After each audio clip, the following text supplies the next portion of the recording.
ఈరోజు మంగళగిరికి వస్తున్నా.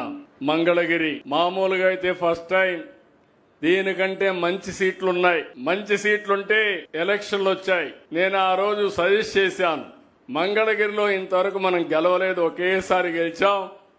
ఎందుకంటే పార్టీని నడిపించింది నేనే కాబట్టి 40 సంవత్సరాల సుదీర్ఘ రాజకీయ చరిత్రలో మొట్టమొదటిసారిగా కోటేశ్వరరావు ఎంఎస్ఎస్ కోటేశ్వరరావు అంటే అప్పట్లో గెలిచాం.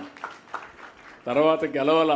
ఒకసారి సిపిఎంకి ఇచ్చాం, ఒకసారి బీజేపీకి ఇచ్చాం. కానీ ఇవన్నీ చూసిన తర్వాత మనం గెలవలేదు, మన కార్యకర్తలు హుషారుగా లేరు కాబట్టి లాస్ట్ మూమెంట్ పోతున్నారు కాబట్టి ఆలోచించమని నేనైతే సజెస్ట్ చేశాను.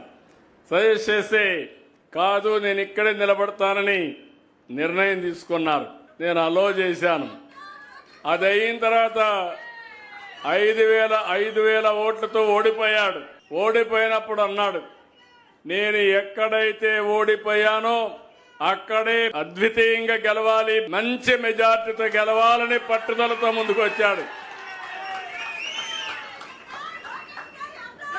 అది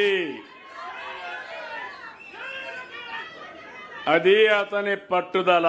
మీలో కూడా సమస్యలున్నాయని పారిపోతే సమస్యలే మనల్ని ఫినిష్ చేస్తాయి.